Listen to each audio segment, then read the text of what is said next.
नमस्कार। आज हम मुगल दौर के बिल्कुल शुरुआती सालों में गोता लगा रहे हैं। हाँ, हमारे पास कुछ स्रोत हैं जो भारत में इस विशाल साम्राज्य की नींव रखने वाले बाबर और उसके उतार चढ़ाव भरे जीवन वाले बेटे हुमायूं पर केंद्रित हैं। बिल्कुल।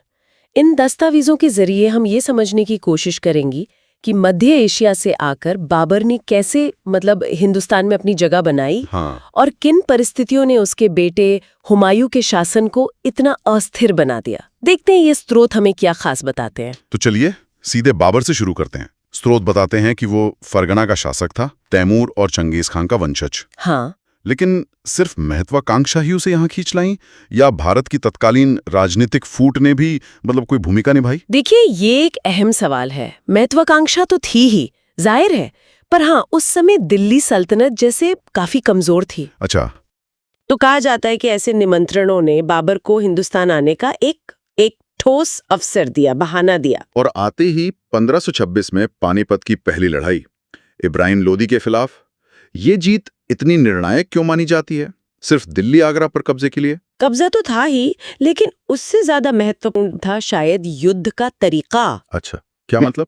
बाबर ने यहाँ तुल्लुगमा युद्ध नीति यानी दुश्मन को किनारों से घेरना और तोपखाने का ऐसा इस्तेमाल किया जो उत्तर भारत के लिए बिल्कुल नया था। हाँ, तोपों का इस्तेमाल। हाँ, इसने युद्ध का नक्शा ही बदल दिया। इसी दौर में उसकी उदारता के किस्से भी हैं, जिसके लिए उसे कलंदर कहा गया। लेकिन असली ताकत का मुकाबला तो शायद 1527 में खानवा में हुआ, राणा सांगा के खिलाफ। हाँ बिल्कुल, खानवा, सही कहा आपने। सैन्य नजरिए से तो पानीपत से भी ज्यादा ज्यादा अहम हो सकता है। अच्छा। इसने राजपूतों की जो संगठित शक्ति थी उसको बड़ी चुनौती दी।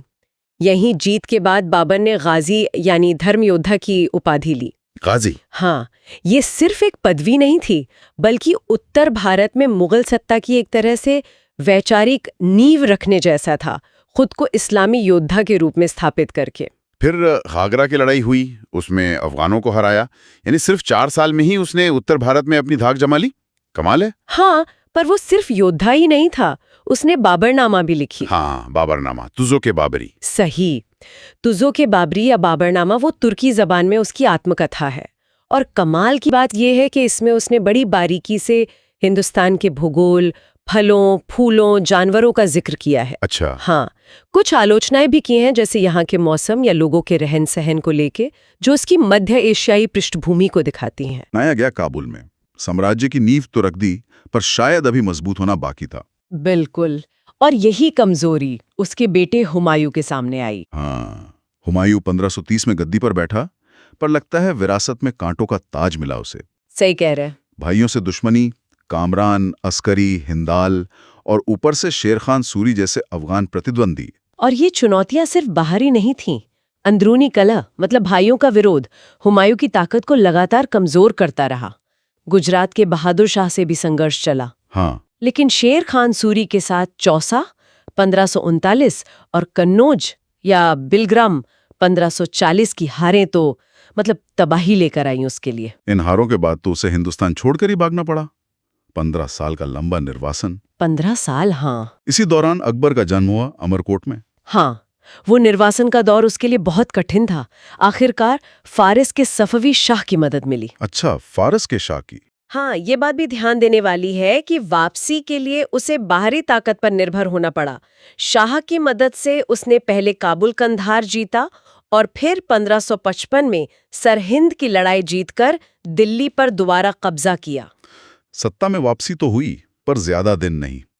1556 में दिल्ली में अपने ही बनवाए पुस्तकालय दीन पनाह की सीढ़ियों से गिरकर मौत। क्या विडंबना है। हाँ, वो इतिहासकार लेनपुल का कथन याद आता है, हुमायूं जिंदगी भर लड़खड़ाता रहा और लड़खड़ाते हुए ही मर गया। बिल्कुल। ये उसके पूरे शासनकाल की अस्थिरता और शायद किस्मत के खेल का एक तरह से सटीक निचोड़ लगता है। तो बाबर ने नींव डाली है, पर हुमायूं का दौर दिखाता है कि वो नींव कितनी नाजुक थी। बिल्कुल, ये दोनों हमें सिखाते हैं कि साम्राज्य बनाना और उसे बनाए रखना, खासकर जब अंदर और बाहर दोनों तरफ से चुनौतियां हों, दो बिल्कुल अलग बातें हैं।